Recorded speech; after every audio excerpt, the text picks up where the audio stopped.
You're listening to the Out of Bounds Show podcast, powered by Tito's Handmade Vodka. Try a Tito's Handmade Margarita today. WRKS Pickens Jackson. All systems go. Live from the Whiskey 61 Lounge inside the Bank Plus studio. It's now morning. Live in the studio. It's the Out of Bounds Show with Low Bounds. Streaming live worldwide on the Out of Bounds radio app. And on your radio at ESPN 105.9. All set? Let's go. The Zone.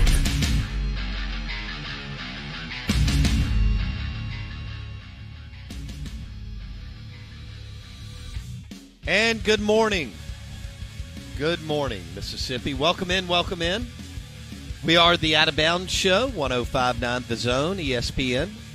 WRKS. We're streaming live on the Out of Bounds radio app and The Zone, 1059.com. We are brought to you by Dancing Rabbit Golf Club, award-winning Dancing Rabbit Golf Club, and the super cool Golden Moon Casino Sportsbook at Pearl River Resort.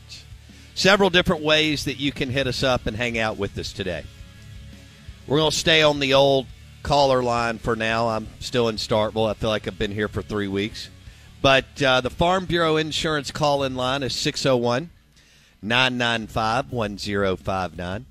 Twitter handle at Bowbounds, brought to you by Ace Bolt and Screw, powered by DeWalt Tools. And the text line, 601-885-3776. We'd love to hear from you. And that is your Mississippi Ag text line. Manage your land with a John Deere tractor from Mississippi Ag and John Deere, America's tractor. Well, what a night. What a night. Whenever you punch your ticket to Omaha, it is special. I mean, you got teams like Arkansas that are not there, Arkansas is a great team. You have a team like Ole Miss, who is really, really good, who's not there. You have Florida, who was preseason number 1, who's not there. And you have LSU, who has lived in this national championship tournament for the last 30-plus years, and they're not there. Neither is Southern Cal, among others. And so it's extremely difficult to get there.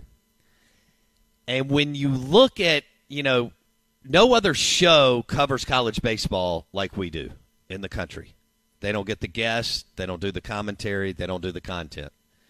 And when you look at where we were February 15th and then where we are today and all the questions that we've asked about the teams that we cover, mostly Hail State and Ole Miss, but obviously we cover some LSU and some Arkansas and a couple, Vandy with Kumar Rocker and Al Leiter, right? But when you look at how far this Hail State baseball team has come from February to now, and the fact that they'll play Texas, who they've already played in the College World Series, which Blake and I were discussing, that's wild. But they lost some key components, never found a third starter, and yet they found a way. And, I think so many times because sports is an outlet for us, we think it's going to be wrapped up in a bow and pretty, and it's just like our business. Sometimes we get where we want to go, but, man, we got to fight through the mud, and the quicksand and everything else. And that's what this team did, Blake. You look at Rowdey and Tanner, and we've talked about the shadow of Mangum, and yet they wrote their own chapter last night. And that's hard to do. And with a successful program, it's very hard to do. 3 straight College World Series. That's all these guys know. They've Rowdy Jordan, Tanner Allen, CWS, COVID, CWS. Three straight CWSs. Super regionals. That's all they know. And, Blake, I thought both. There were so many other storylines in the game, in the series, and so on. And I thought Lemonis and Foxhall really managed everything well. And, hey, Gautreau's guys hit. I questioned. I had Notre Dame 9-8.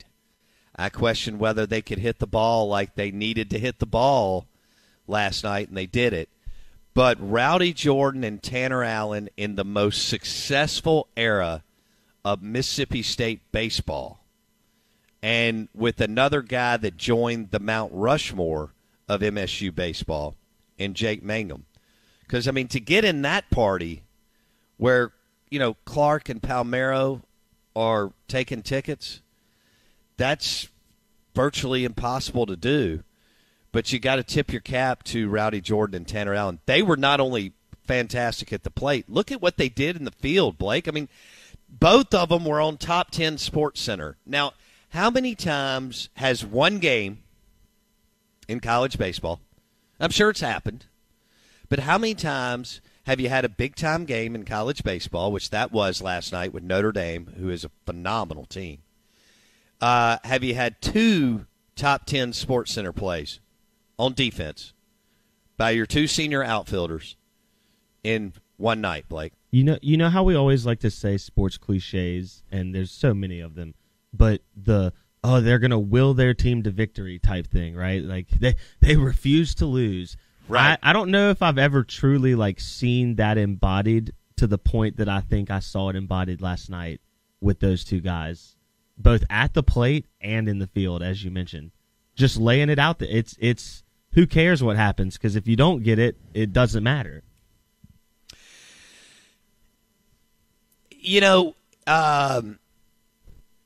When you think about Tanner and kind of what he has done the last couple of years and then what he has become as SEC Player of the Year, it's a remarkable story.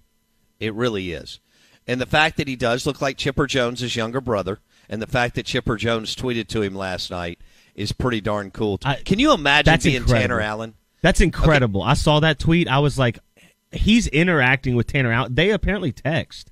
Not every day, but sure. They have each other's phone. They have exchanged text messages. That's. I mean, I got giddy when we had Chipper Jones on the show for 10 minutes, and I got to talk to him on the phone.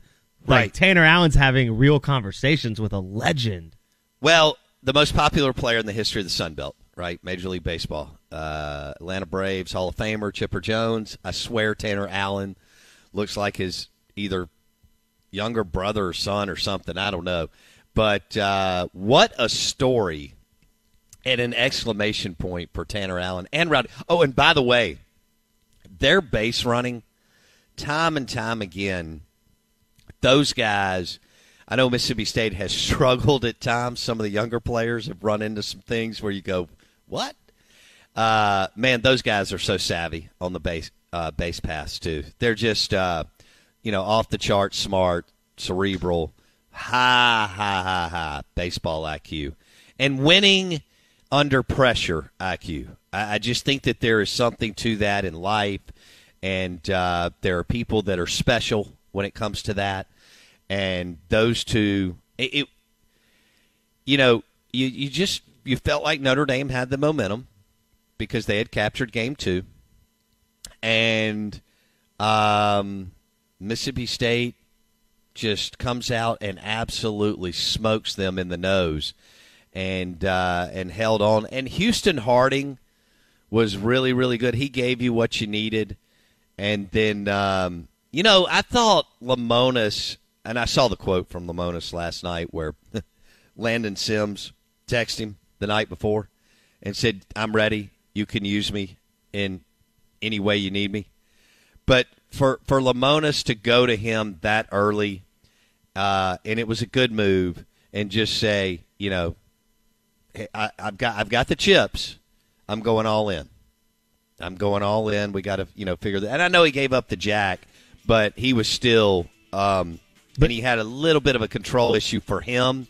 But all in all, he was still, considering that lineup of Notre Dame,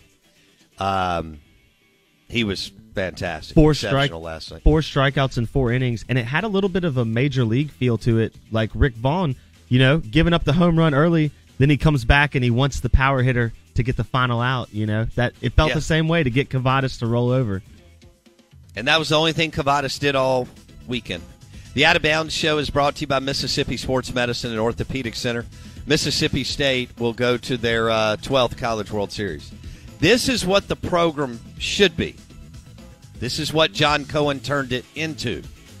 And we'll discuss that on the big board. Coming up next, you're listening to the Out of Bounds Show ESPN 105.9 The Zone, WRKS. You're listening to the Out of Bounds Show podcast powered by the Sportsbook at Golden Moon Casino at the Pearl River Resort.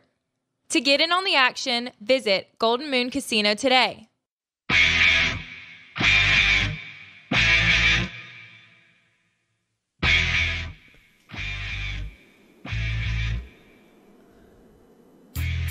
All right, good morning. Welcome in. Hope you're doing well. Thanks for making us your sports and entertainment show of choice. In the great state of Mississippi, we appreciate you streaming the show on the Out of Bounds radio app and the zone1059.com. We'll have Chris Lemonis coming up in about 15 minutes, the head baseball coach at Mississippi State, as they punch their ticket to, well, the promised land. And that is Omaha, Nebraska in the CWS. 8 teams left. 8 teams left standing. Unbelievable. And it is extremely difficult to, get through a regional, get through a super regional, the explosion of travel ball, more kids playing, more one-on-one individual instruction. And, hey, Notre Dame was one hell of a team. That shortstop, unbelievable. They could hit. Their plate discipline was ridiculous. Golly, they are well coached. They recruit really good players. And, Notre Dame's kind of set up for baseball. We've talked about the affluent travel ball race. And, they just, the race to how many one-on-one individual coaching sessions I can have and individual instruction and all that kind of stuff. And holy smokes, they fielded a really, really, really good baseball team. Blake, I thought they were national seed worthy. I thought that was a squad that was national seed worthy. Yeah, we said this before the show. I thought that the lack of midseason, I guess, for the ACC, it cost them. Because if that team's at home, like instead of a TCU, instead of someone else, they're probably in Omaha. Yeah. Well, I think their ACC, the lack of, not having the schedule that they should have had. I think right? they played 14 less games than Mississippi State, something like that. 15 less games. I mean, that's too many. That's just, you're not going to get the nod. If an SEC school goes 20-10 and plays 14 more games than you and doesn't lose midweek games, you're not going to get the nod, even if you win the ACC by 4.5 games, It doesn't matter. They won the ACC by 4.5 games. Yep, and weren't a national seed. Look, impressive team and roster that Notre Dame brought in here. And go ahead. Well, I was going to say they played great in game. Their best game, obviously, game 2, especially defensively too. Last night they made some good plays, just like they did game 1. But you saw again, both on the mound and a little bit in the field at different plays, the nerves and the stadium got to Notre Dame. And I think Link Jarrett, their head coach, even said it after the game. He kept reiterating how much it would have meant to be at home, because coming here was like walking into a death trap. Yeah, I saw his quotes after the game, and I agree with you. The atmosphere, no question, and the fans in the stadium rattled Notre Dame at times throughout the weekend. And that's why they built it. They packed it. Blake, I cannot believe that they had that kind of crowd. I was there, again, Saturday. I've never experienced anything like that. And I think I've been to probably over 300 games. And a bunch of postseason stuff, but never, ever experienced anything like that. And then on last night, for a Monday night game, to pull that many people, Blake, I was way off on the 8,000 to 10,000 that I threw out yesterday on the show. So it was an electric crowd at Duty Noble Field. So if you had to give a game ball for last night, Blake, who do you give it to? Oh man! All right, do you give it to Gotro for the way the whole offense performed? Do you give it to Houston Harding for being the third starter State hasn't had all year? Do you give it to Landon Sims for putting in his best performance in terms of longevity and just getting through a disgusting lineup, even though he didn't have his best stuff? I mean, it's hard to pick which one of those guys you pin it on. But, I mean, I think to me, the offensive explosion to bat 10 or 11 guys in the second inning and score the way they did and just not let yourself get behind the 8 ball after giving up a home run in the first. I mean, you got to give it to the offense as a whole, right? Well, they were, no doubt, they were really, really good. How about Logan Tanner, man? And he may be coming of age here late in the season for Mississippi State baseball. There's talk that he could be a super high draft pick next summer. He'll be back at catcher. He's got pop in his bat, and looks like he's, getting better and better. There's talk that he could be, a top 2-round pick. He's really, really good behind the plate, got a great arm. And he ended up, you kind of look at the scoreboard and you look at those power numbers, and those were really good power numbers for college baseball. And he may add to that in the next week and a half. But he's what they needed to get a little more pop in the lineup. The Out of Bounds Show, 105.9 The Zone, ESPN, brought to you by Mississippi Ag and your next John Deere tractor as you manage your land. agup.com. 2 locations in Canton and Pearl in the metro area. Hope you're doing well. Welcome in. So this is the golden era of MSU baseball. This is the golden era. It's not 81, 85, or 90. I mean, the 80s were nice, and then it didn't take off like people thought that it would. I just think that John Cohen took over and made it a point of emphasis that the program needs to go to the postseason and play deep into the postseason. And he totally rebuilt the program, and he modernized it, and he talked about expectations, which should have been talked about for years. You should mention the word national championship, Omaha trips all the time. The program expectation should be to live in the super regional and punch your ticket a good bit to Omaha. And now with 5 straight super regionals, 7 super regionals in 10 years, another College World Series trip, 3 in a row. You've never done that. You went back-to-back 97, 98, and, of course, 18 and 19. And so now you go 3 in a row in 18, 19, and, of course, COVID, boom, take that out, and 21. So now all of a sudden, since 2011, you're living in the postseason, you're living in the super regionals, and now you have punched your ticket to, let's see, 4 College World Series appearances, Blake, during that time? Since 2011? Yeah, 13, 18, 19, 21. Okay. That's, again, like you said, you're finally getting to where you're supposed to be theoretically, if that's the national type program that you expect to be. Right. And you mentioned yesterday how important hitting would be and like what it would take for Mississippi State to be able to slug, quote unquote, with Notre Dame. Well, how about this, Bo? With 2 outs, Mississippi State was 4 of 12, 333 average. With runners on base, they were 7 of 17. A 412 average. With runners in scoring position, they hit 400, 6 of 15. Wow. Their leadoff batters in 8 innings reached base 4 times. Wow. And with runners on third and less than 2 outs, probably the most annoying situation for a coach, because when you get a runner to third with less than 2 outs and you don't score him, it's you don't win those games. With runners on third and less than 2 outs, Mississippi State was 3 of 4 at the plate. Wow, those will jump off the page on you. That's some serious offensive statistics. That's impressive. Well, hell of a night for Hail State baseball, and like I said, it's extremely difficult to get here. But the whole thing has changed. The whole deal has changed the last 10 years, and it had to. I could share some stories. But we're going to have Chris Lemonis coming up next. He did a great job managing his squad and club this year as they punch their ticket to Omaha. They'll play Texas Sunday night at 6 o'clock. Chris Lemonis, Hail State baseball coach, will join us on the Modelo guest line. Coming up next on the Out of Bounds Show, 105.9 The Zone, ESPN. Welcome in. Good morning.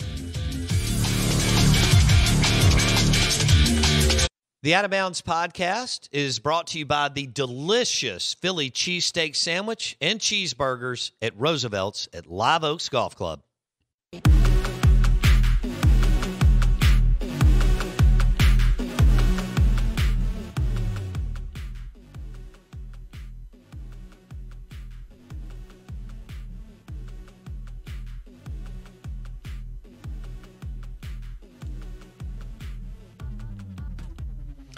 All right, good morning. Welcome in to the Out of Bounds Show, ESPN 105.9 The Zone. Your SEC Insider hit this morning is brought to you by Blue Cross Blue Shield of Mississippi. It's good to be blue, the official healthcare provider of the Out of Bounds Show.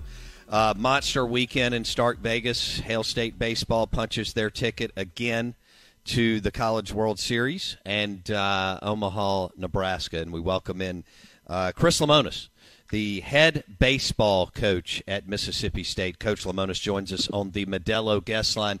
Coach, good morning. Congratulations. Thank you, man. It's a short night last night. I bet. How much sleep you going on? I couldn't believe your SID hit me with 7:30. I thought you were going to pick 9:30. Well, we have a smart coach like me. I scheduled camp this morning. So we have about 80 campers showing up at 9 o'clock this morning. So my staff is real happy with me. So, oh, goodness gracious. Well, hey, we got great players coming, and they went to the game. So it probably worked out right. It's just you got to get motivated to get out and work camp. Sure. Before I get into Rowdey and Tanner and some of your players who were so good, can you speak to the atmosphere and the electricity in the crowd throughout the weekend, Coach? 40,000 people for 3 games of college baseball. Never been done, and it's not just like I was talking to Link Jarrett, the Notre Dame coach, and it's 40,000 and it feels intimate. They're on top of you. They're into every pitch. They don't sit down. I mean, when we got the final out, the stadium was shaking. I mean, it is an unbelievable environment, and there's very few that you can compare, and we're just lucky to be here. It's an honor to always. I've said it before, but to be able to coach at a place like this is really cool. Chris Lemonis joining us on the Out of Bounds Show in the Modelo guest line. His squad will head to Omaha, Nebraska in the College World Series. They'll play Texas on Sunday night, and they just beat a really, really, really good team in Notre Dame over the weekend. Coach, you've talked about Rowdy Jordan and Tanner Allen on this show many a times the last couple of years, what they mean to the program, what they bring to the table. I remember it was one of the first things that you mentioned in February when we had you on the show, that they have been there and done that and seen everything. They were unbelievable last night. Talk about the way they played. They, we sat in the offices yesterday morning. That's the longest day having to play that 6 o'clock game, but that was the comment from the staff is there's no way these two kids are going out without a fight, and they weren't going to let their last game at the Dude be a loss. So there was a lot of confidence going into that game because you knew they were going to step up, and they did. They were both great. What was awesome to see is they both made big catches, like laid out full extension catches, and to get us off the field because Notre Dame, it was just they were so offensive the last couple of weeks. We just couldn't get out, and they're making diving catches and standing up and crowds cheering, and then we come in and score runs. Just they created momentum defensively too, which usually it's with their bats, but they were phenomenal. They're two, they'll be two legendary players, here at Mississippi State.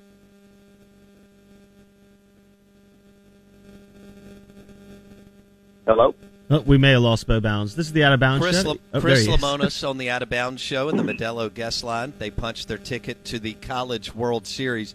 You just hit on something there. Coming out of kind of the Jake Mangum era, for them to carve their own chapter in Mississippi State baseball, I think is extremely difficult, but I think they did it with what they accomplished this year, Coach. I agree. And then, early in the year we stopped wearing the black uniforms. They had kind of said, Coach, it's a different team. It's a different time. We're going to do our own thing. That they wanted to jump out there and do some different things. And they did because, this time last year, this is right before the draft. They both could have signed if they really wanted to sign, and they kind of bet on themselves. But I'm going to come back and I'm going to play better, and I'm going to come back and do something special, get my degree, lead this team back to Omaha. How many kids spend their entire career in college and go to Omaha every year? It's unheard of. And Right. These kids have been a part of that. They have more aspirations. They want to win more games, and that experience should help us over the next couple of weeks. Walk us through the discussions that you had with Coach Foxhall going into the game last night as far as different scenarios and I guess contingency plans as who y'all were going to throw, Coach. We kind of knew we were going to throw Houston. As we left the dugout the night before, we had already had Houston decided. I'm sitting in the locker room after the Sunday night game, the disappointing game, and I get a text message from Landon Sims. And just, Coach, I've been rested all year. I'm ready. Use me any way you want to use me. And, I go home, and there's a couple more. Everybody's, the closers are starting these games because we're a day behind.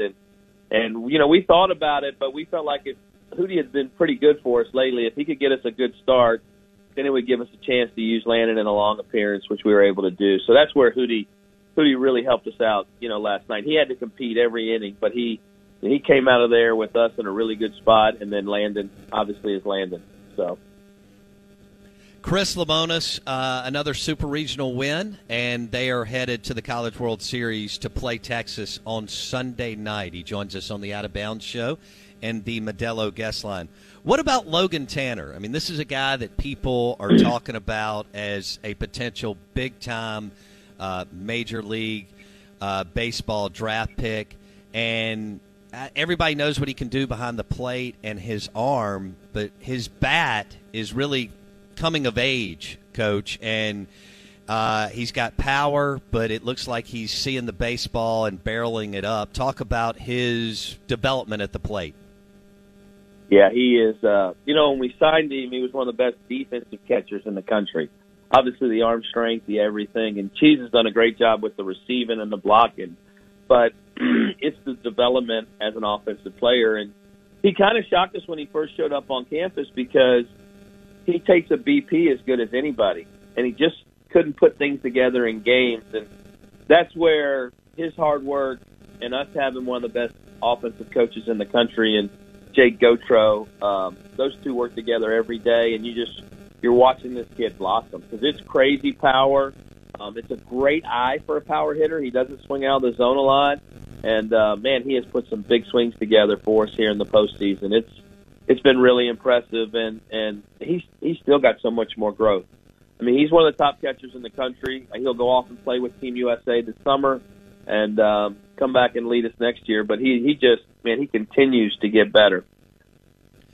Your freshman shortstop made big play after big play, and to get thrown in that mix a couple of months ago, it's never easy in the SEC. Walk us through what you see with him and some of the plays that he's made the last couple of weeks for your ball club. Yeah, he is a really good defensive shortstop right now, and there's no moment too big for him. He runs out there and makes play after play, and he has a great arm, so you're real confident as he's making plays and turning the double play for him. We just got to get him to do some push-ups and get him in the weight room and get him a little stronger.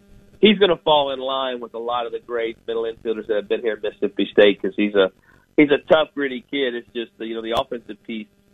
He's fought a little bit this year and it beats you down some. But what I'm so impressed with is when you're not having great success offensively and you're still playing elite level defense.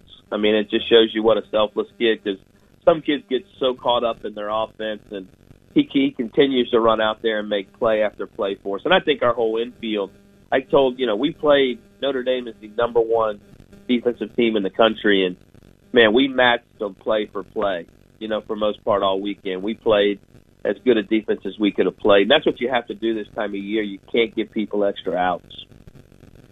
Can you I want to go back to Rowdey. We've got text messages coming in. I want to go back to Rowdey and Tanner.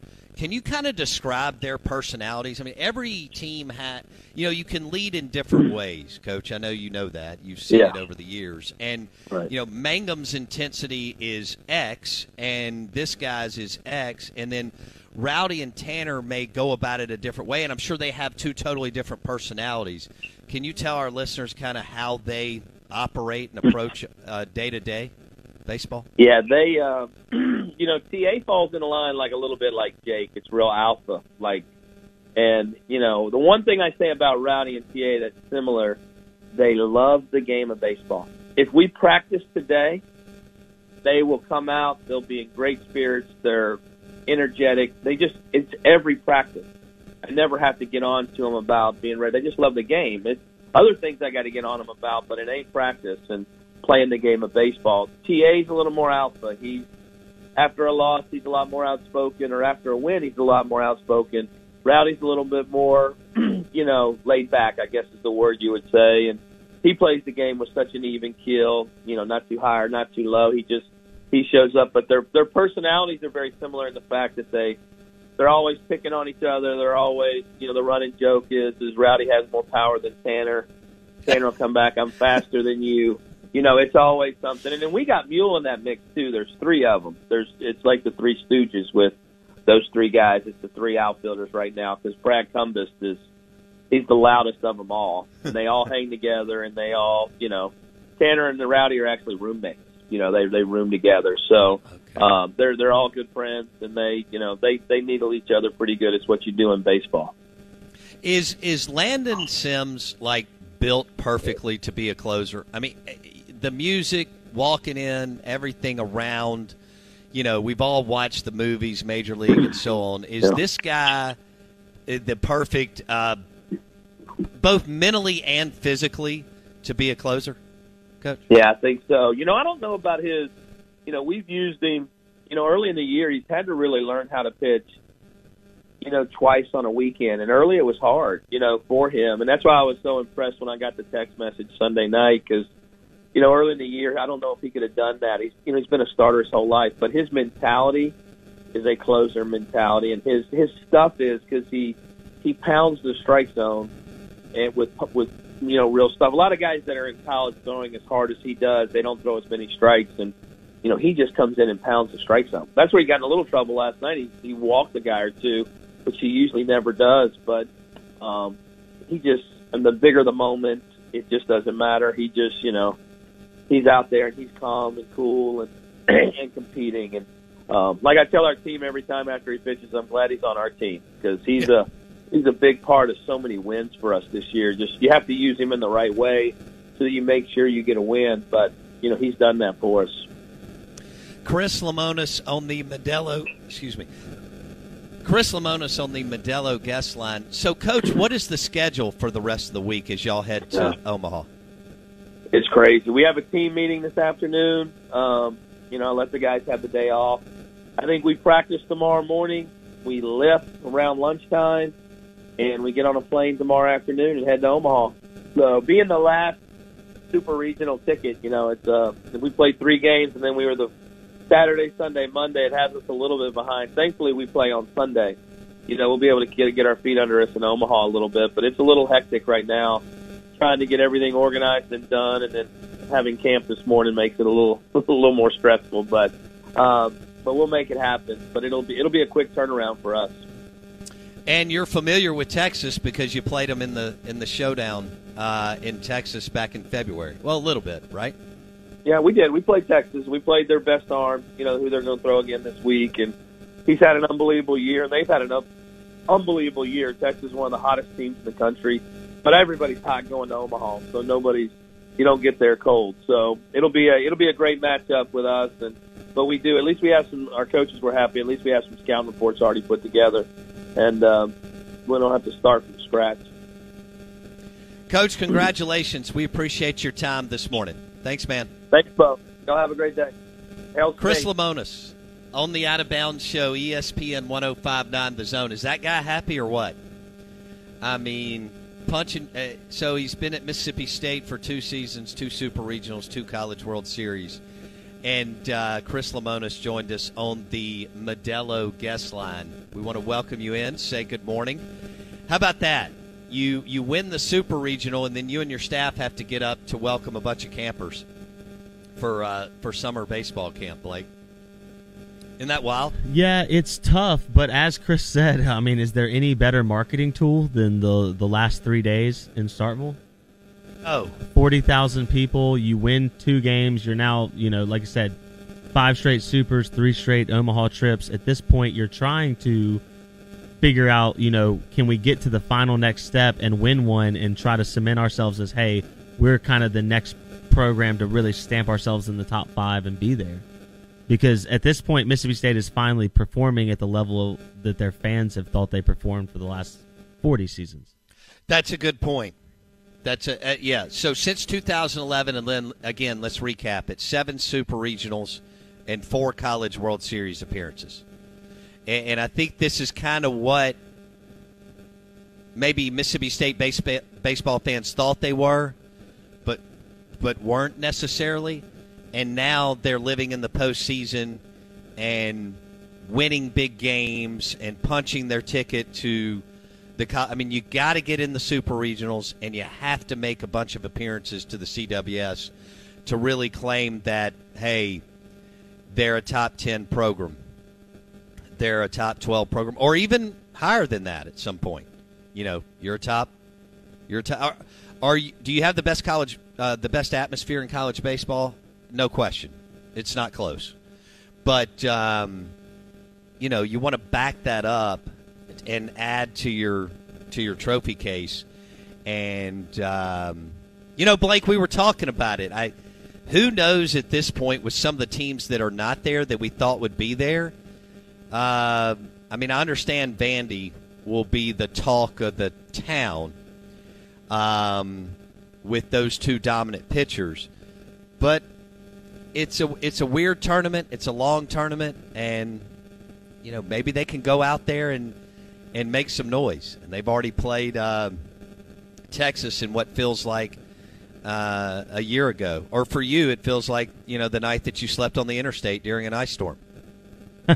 Yeah, I joked with my dad. I was like, "Well, if we go, do you think we'll actually get to see Texas play?"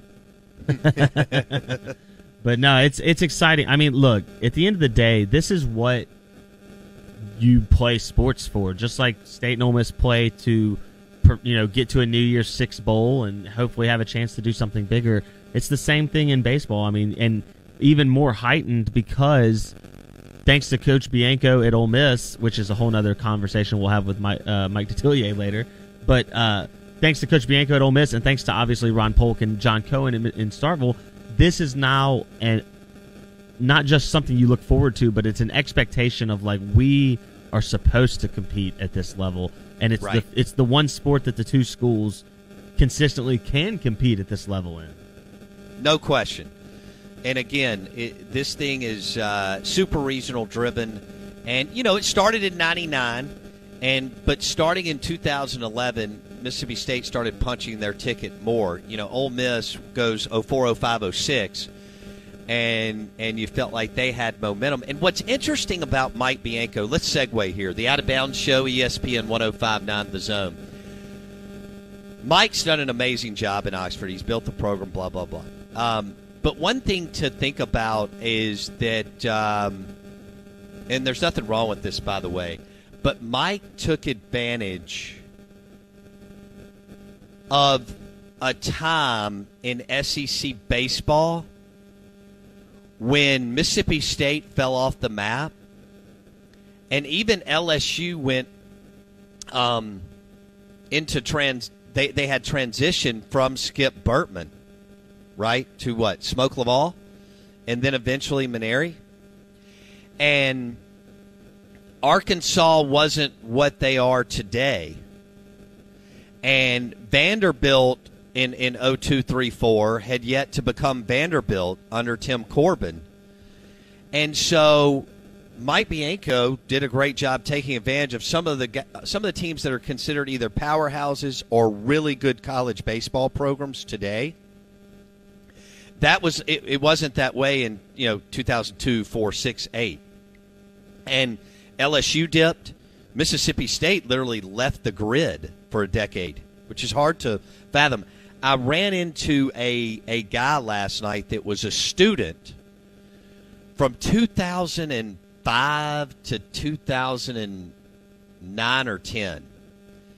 And he said something to me that blew my mind. And he said, we didn't go to baseball games when I was here. And I just looked at him like, what? I mean, I was at Mississippi State in the 90s, and obviously we went to a bunch of baseball games. And he was like, no, he said, I don't think they were really good, and it just wasn't that interesting. And he said, but now as an alum and somebody, who's got a job and so on and so forth, he said, I'm here all the time. Can you imagine that, though, Blake? That you lost this window of people that were on campus that weren't as interested. Like, I'd never wrapped my brain around that because it was the only thing I ever knew. And when you think about that, Mike Bianco took advantage of a time when State was down, LSU was down, Vandy wasn't what they are today, and Arkansas wasn't what they are today. Yeah, no doubt. And I would even throw Florida in there. Obviously, that's an eastern side, but Florida wasn't just dominant. And then, South Carolina wasn't doing what they were doing. So, Bianco, yes, took advantage of it. But within the state, I think what you mentioned is so true. It's hard to get behind a loser, even if you have tradition. So when you have extended periods of time where you're not successful, I think that is even more clear to look back at where you are today in the last 10 years compared to the previous 10 to 15 years before that, the job that John Cohen did in resurrecting a program that was kind of lost in the wilderness.